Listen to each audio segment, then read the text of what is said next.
Welcome to my channel. Python programming video সিরিজের এই ক্লাসে আমি তোমাদের দুটো ইম্পর্টেন্ট জিনিস শেখাবো। একটা হচ্ছে precedence and associativity of operators, মানে অপারেটরগুলো যেগুলো নিয়ে ডিটেলস আমি আগের ভিডিওতে পড়ে এসেছি, তার লিঙ্ক আমি ডেসক্রিপশনে দিয়ে রাখবো। ওই যে অপারেটরগুলো আছে সেগুলোর প্রেসিডেন্স এবং অ্যাসোসিয়েটিভিটি কীভাবে নির্ণয় করতে হয়, এবং তারপরে তোমাদের দেখাবো টাইপ কাস্টিং কী এবং টাইপ কাস্টিংয়ের প্রকারভেদ কী আছে।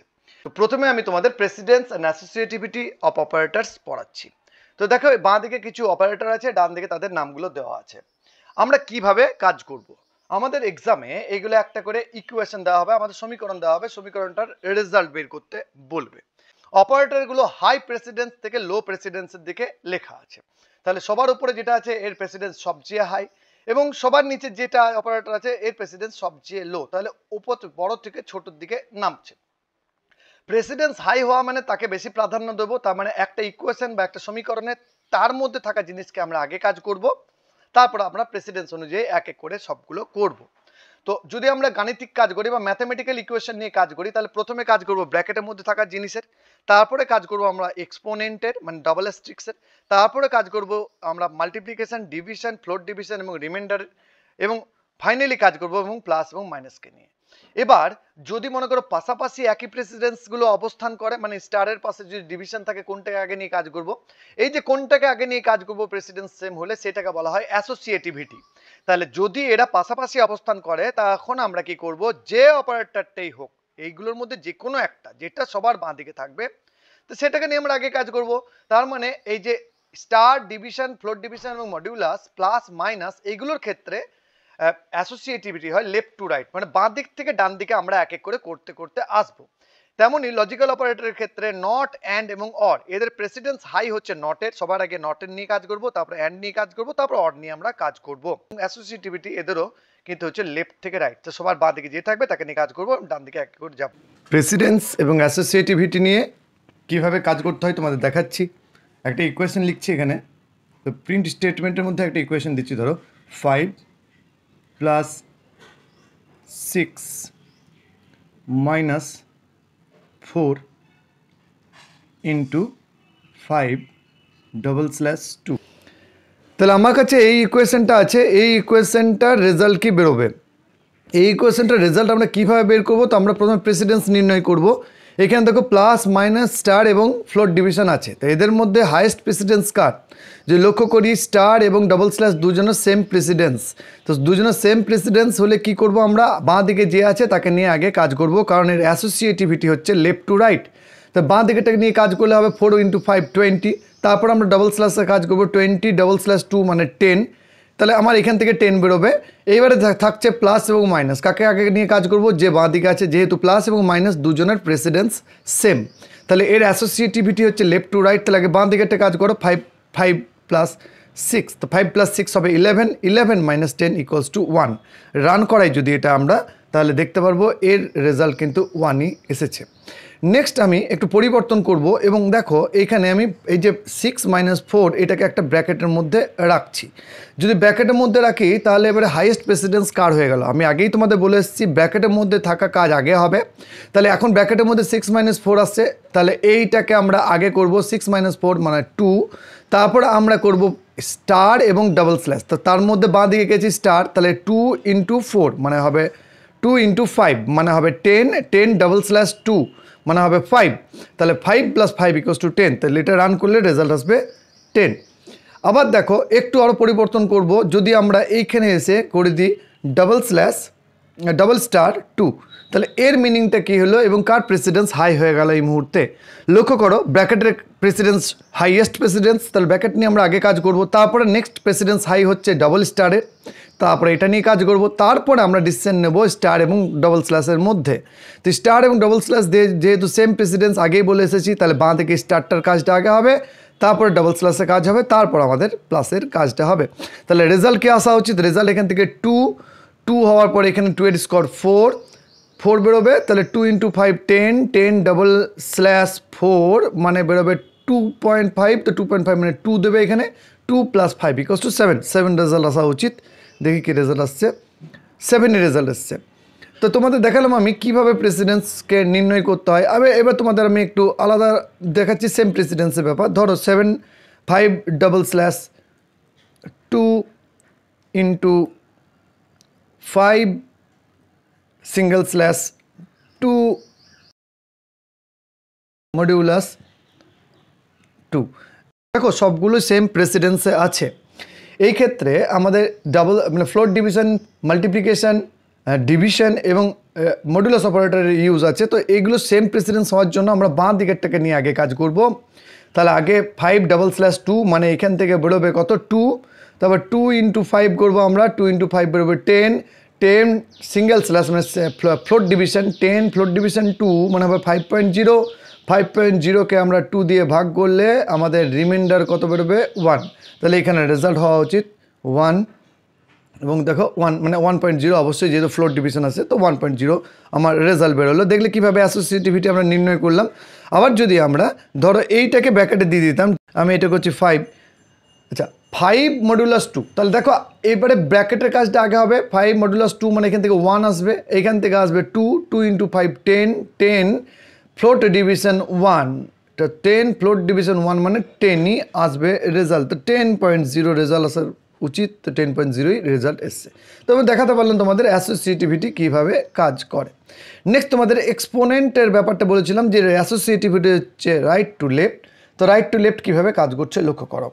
আচ্ছা 2 to the power 3 to the power 2, এই ক্ষেত্রে রেজাল্ট কী আসবে দেখো। রেজাল্ট আমরা এই দিকে করবো না, আমরা এই দিক থেকে এই দিক মানে ডান থেকে বাঁ দিকে আসবো। এর অ্যাসোসিয়েটিভিটি হচ্ছে রাইট টু লেফট।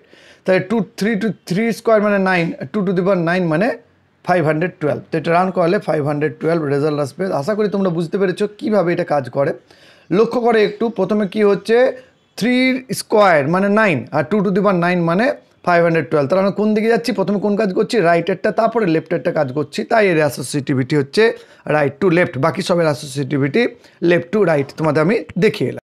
নেক্সট আমি তোমাদের লজিক্যাল অপারেটর নিয়ে কাজ করে দেখাচ্ছি। দেখো a equals to 10, b equals 12, c equals 15। তো তিনটে ভেরিয়েবল নিলাম। এবার যদি আমরা লজিক্যাল অপারেটর বসাই, তো প্রথমে লজিক্যাল অপারেটর বসাই a লেস দেন বি, দেখো এটা ট্রু কন্ডিশন, এ বি এর চেয়ে ছোটো, or B less than C, B less than না B greater than C, B C এর থেকে বড় না, এটা ফলস হয়ে গেল, and C C greater than A, দেখো সি এর থেকে বড়, হ্যাঁ ট্রু আছে, এটা এটা ট্রু আছে, সি এর চেয়ে বড়, অ্যান্ড নট এ ইকুয়ালস 11। এবার দেখো এটা ফলস হয়ে গেল, এ তো 11 নয়, এ তো 10। তাহলে এইখানে দেখো আমার অনেক লজিক্যাল অপারেটর বসানো আছে, অর আছে, অ্যান্ড আছে এবং এখানেও অ্যান্ড আছে এবং নট আছে। এইগুলোর মধ্যে কোনটাকে নিয়ে আগে কাজ করবো, নটকে নিয়ে আমরা অবশ্যই আগে কাজ করবো। নটের পরে যদি ফলস বসে তাহলে সেটা ট্রু হয়ে যায়, নটের পরে যদি ট্রু বসে সেটা ফলস হয়ে যায়। তা আমার কি বসছে, নটের পরে ফলস বসছে। তো নটের পরে ফলস মানে এখান থেকে এই পুরো সেট থেকে আমার ট্রু বেরোলো। ক্লিয়ার হয়েছে? নটের পরে ফলস মানে ট্রু, নটের পরে ট্রু মানে ফলস। তো আমার নটের পরে ফলস এসছে তাই এটা ট্রু। এবার দেখো এখানে অর অ্যান্ড তিনটে অপারেটর থাকলো, কাকে নিয়ে আগে কাজ করবো, অ্যান্ডকে নিয়ে আগে কাজ করবো, প্রথমে নট তারপর অ্যান্ড। তাহলে অ্যান্ডকে নিয়ে কোন অ্যান্ডটাকে নিয়ে আগে কাজ করবো, তো আমরা বাঁ দিকের অ্যান্ডটাকে নিয়ে আগে কাজ করবো। লক্ষ্য করো B greater than C, B C এর চেয়ে বড় না ফলস, এবং সি গ্রেটার দেন এ, এটা ট্রু। তো এটা ফলস এটা ট্রু। অ্যান্ডের ধর্ম অনুযায়ী যতগুলোই আর্গুমেন্ট থাক, এখানে দুটো আর্গুমেন্ট আছে, দুয়ের বেশি আর্গুমেন্ট যদি থাকতো তাহলে আমরা এই করতাম, আমরা ফলসই বের করতাম। তাহলে আমরা দুটোর বা তার বেশি আর্গুমেন্ট থাকলে একটা আউটপুট যদি ফলস হয় তাহলে পুরো আউটপুটটাই ফলস হবে।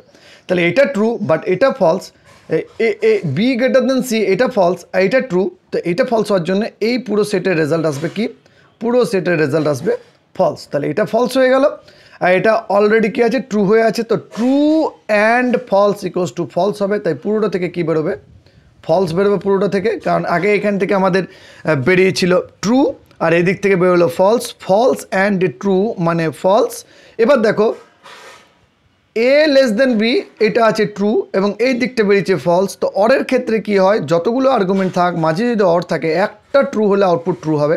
তো আলটিমেটলি এই দিকটা যেহেতু ট্রু আছে এই দিকটা ফলস আছে, তাই ওভারঅল রেজাল্ট কিন্তু ট্রু। নেক্সট টাইপকাস্টিং মানে কি, তো টাইপকাস্টিং মানে হচ্ছে এক ধরনের ডেটা থেকে অন্য ধরনের ডেটাই পরিবর্তন করাকে টাইপকাস্টিং বলা হয়। ধরো a ইকুয়ালস টু 10, তাহলে এর মধ্যে ইন্টিজার টাইপ ভ্যালু আছে। তো এই 10 কে যদি আমি ফ্লোট করতে চাই তাহলে আমাকে a কে টাইপকাস্ট করতে হবে। এই যে ডেটা টাইপ পরিবর্তন বা ডেটা পরিবর্তন, এটা দুই ভাবে হয়ে থাকে, একটা ইমপ্লিসিট একটা এক্সপ্লিসিট। ইমপ্লিসিট পাইথন অটোমেটিক্যালি নিজে নিজেই করে নেয়। তাহলে ইমপ্লিসিট যে টাইপ কাস্ট বা ডেটা পরিবর্তন, এটা পাইথন নিজে নিজেই করে নেয়, এখানে আমাদের কোনো ইনভলভমেন্ট নেই। এক্সপ্লিসিট টাইপ কাস্ট কিন্তু আমাদের করতে হবে প্রোগ্রামের মধ্যে। তারপরে আমরা নিজের প্রোগ্রামের সুবিধার্থে ডেটা টাইপকে যখন পরিবর্তন করব সেটাকে আমরা বলবো এক্সপ্লিসিট টাইপ কাস্ট। এটা নিয়ে তোমাদের আমি ভালো করে বুঝিয়ে দিচ্ছি। টাইপকাস্ট করার জন্য প্রথমে a ইকুয়ালস টু আমি দিলাম 25.75, a কে আমি ফ্লোট দিলাম, b কে আমি করে দিচ্ছি ইন্টিজার 20। তা এইবার আমি এস এর মধ্যে a plus b K store করাচ্ছি। তাই এবার a প্লাস b এর রেজাল্ট এস এর মধ্যে আছে। এবার যদি আমরা প্রিন্ট করাই এস কে, তাহলে কি রেজাল্ট বেরোবে? এস কে যখনই প্রিন্ট করাবো তো এস এর রেজাল্ট বেরোবে 45.75, কারণ আমরা জানি যে আগেও তোমাদের বলেছি যে ইন্টিজারের সঙ্গে ফ্লোটকে যোগ করলে রেজাল্টটা ফ্লোটই হয়ে যায়। তো দেখো 45.75 রেজাল্ট এসছে, এটা ওকে। এবার আমি যদি চাই যে এই যে ইন্ট এটাকে ফ্লোট, এই যে ফ্লোট সরি এর মধ্যে ফ্লোট ভ্যালু আছে, এটা যদি আমি ইন্টে কনভার্ট করতে চাই বা পরিবর্তন করতে চাই তাহলে লিখব ইন্ট, আগে ইন্ট ডেটা টাইপ দিলাম, ব্র্যাকেটের মধ্যে যাকে পরিবর্তন করব, কাকে পরিবর্তন করব, আমরা এ কে পরিবর্তন করব ইন্টে। তাহলে এ যদি ইন্ট হয়, ইন্টে কনভার্ট করি এ কে, তাহলে এ কত হবে? 25.0 হয়ে যাবে, কারণ আমরা জানি ইন্টিজার ভ্যালু কি করে, ফ্র্যাকশন পার্টটাকে বাদ দিয়ে দেয়। তাহলে এইখানে রেজাল্ট হবে 25 প্লাস 20। তো এবার রেজাল্ট আমার আসবে 45। রান করাই, দেখো রেজাল্ট এসছে 45, কারণ আমি এটাকে ইন্টে করে দিয়েছি, তাই দশমিকের পরের পার্টটা মুছে গেছে। আমি উল্টো দিক থেকে এটাকে ফ্লোট করতে পারি। তাহলে এটাকে যদি আমি ফ্লোট করি, টাইপকাস্ট করছি, ফ্লোট ব্র্যাকেটের মধ্যে বি কে রাখলাম, তাহলে বি এবার আমার ফ্লোট হয়ে গেল। বি আগে কি ছিল? বি ইন্টিজার ছিল, এবারে বি কী হলো? ফ্লোট হয়ে গেল। তো এই জায়গাটাকে আমি বলছি টাইপকাস্টিং। লক্ষ্য করো এখানে আমি এ কে ইন্টে কনভার্ট করলাম, মানে টাইপকাস্ট করলাম, এ কে টাইপকাস্ট করে ইন্টে কনভার্ট করলাম এবং বি কে টাইপকাস্ট করে আমি ফ্লোটে কনভার্ট করেছি। তাহলে এবারে রেজাল্ট কে আসবে? রেজাল্ট আসবে এ এর জন্য 25 প্লাস বি এর জন্য 20.0। তো 25 প্লাস 20.0 মানে হবে 45.0। তো এটাকে আমি রান করাবো, রান করিয়ে তোমাদের রেজাল্ট দেখাবো যে রেজাল্ট আসছে 45.0। লক্ষ্য করো যে এটাকে ইন্টিজার, এটাকে ইন্টে কনভার্ট করেছে বলে এটা 25, আর এটাকে ফ্লোটে কনভার্ট করেছে তাই 20.0 হয়েছে, খেয়াল রাখতে হবে। এবার যদি আমি মনে করো প্রিন্ট করি, প্রিন্ট টাইপ ব্র্যাকেটের মধ্যে কার টাইপ বের করব? আমরা এর টাইপ বের করব এবং প্রিন্ট করব টাইপকে, কার? বি এর টাইপকে প্রিন্ট করব। তাহলে দেখো এই মুহূর্তে এর মধ্যে আছে ফ্লোট ভ্যালু, বি এর মধ্যে হচ্ছে ইন্ট ভ্যালু, তারপর আমরা এখানে টাইপকাস্ট করছি, এ কে আমরা ইন্টে কনভার্ট করছি, বি কে আমরা ফ্লোটে কনভার্ট করছি। তার মানে কি এ আর বি এর ডেটা টাইপ চেঞ্জ হয়ে গেছে? মানে এ কি ইন্ট হয়ে গেছে, বি কি ফ্লোট হয়ে গেছে? তা হবে না কিন্তু। তার মানে তাদের মধ্যে যেমন ডেটা টাইপ ছিল তেমনই তাদের এই মুহূর্তে ডেটাকে ওরা হোল্ড করছে। দেখো এখনও অবধি কিন্তু এ ফ্লোটই আছে এবং বি ইন্ট আছে। তার মানে টাইপকাস্ট করার ফলে কিন্তু অ্যাকচুয়াল যে ডেটা টাইপ ভেরিয়েবলে সেটা পরিবর্তন হয় না, সেটা তোমাদের দেখালাম। নেক্সট আমি তোমাদের দেখাচ্ছি যে লিস্ট এবং টাপল নিয়ে কীভাবে কাজ করতে হয়। যদিও লিস্ট টাপল নিয়ে আমি তোমাদের ডিটেলসে বোঝাবো পরের ভিডিওগুলোতে। তা আমি একটা লিস্ট তৈরি করছি, তো লিস্টকে সবসময় ফার্স্ট থার্ড ব্র্যাকেটে রাখতে হয়। 5 6 7 8 এই চারটে এলিমেন্ট দিলাম লিস্টের মধ্যে। দেখো তো এটা একটা লিস্ট তৈরি হলো। একটা টাপল বানাচ্ছি, টাপ ইকুয়ালস ফার্স্ট ব্র্যাকেটের মধ্যে এলিমেন্টগুলো দিতে হয়। তো আমি দিচ্ছি 7 8 9 5। তো দেখো এই মুহূর্তে আমার কাছে এলএসটিটা হচ্ছে একটা লিস্ট, টিইউপি টাপ হচ্ছে একটা টাপল। এবার যদি আমি টাইপকাস্ট করাই, ধরো প্রথমেটা আমার লিস্ট আছে, এটাকে আমি টাপল করতে চাই, তাহলে আমি কী করবো? টাপ, এটাকে করবো টাপল, TUPLE, টাপল করলাম এ কে, এবং পরেরটা কী আছে? টাপল আছে, মানে টাপটা টাপল, এটাকে আমি লিস্টে কনভার্ট করব। তো এটা করছি আমি লিস্ট, এবং আমি কি করছি? এইটাকে একটা অন্য ভেরিয়েবল এসের মধ্যে এটাকে রাখলাম এবং এইটাকে রাখছি আমি S1 মধ্যে, এবং আমি প্রিন্ট করাবো কাকে? প্রিন্ট করাবো এসকে এবং প্রিন্ট করাবো S1কে। এবার টাপল আমরা কাকে করছি? এলএসটিকে ভেরিয়েবলের নাম চেঞ্জ করছে, এটা এলএসটি করে দিলাম। এটা বিটাকে আমি কী করবো? টাপ করব। এবার যদি আমি রান করাই, তো রান করলে আমার রেজাল্ট কে আসবে? লক্ষ্য করো, হ্যাঁ এই যে আমি টাইপকাস্ট করার পর আমার কী রেজাল্ট এলো? তো আমার 5 6 7 8 ছিল লিস্ট, তো 5 6 7 8 হলো লিস্ট।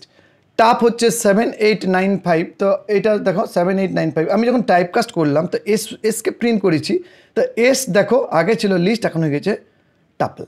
এবং S1 আগে ছিল কি, টাপটা আগে ছিল টাপল, এবারে দেখো এটা লিস্টে কনভার্ট হয়েছে। তো এস এবং S1 আমি দুটোই এইগুলো থেকে বানালাম। এসের মধ্যে আমি লিস্টটাকে টাপেলে কনভার্ট করেছি এবং S1-এর মধ্যে আমি টাপেলটাকে লিস্টে কনভার্ট করিয়ে দেখো টাইপ সমেত প্রিন্ট করালাম। তো এই মুহূর্তে এস হচ্ছে টাপল টাইপ এবং S1 হচ্ছে লিস্ট টাইপ এবং তাদের ভ্যালুগুলো প্রিন্ট হয়েছে। তো আশা করি তোমরা টাইপ কাস্টিং বুঝতে পেরেছো আমরা কিভাবে ডেটা টাইপকে পরিবর্তন করি।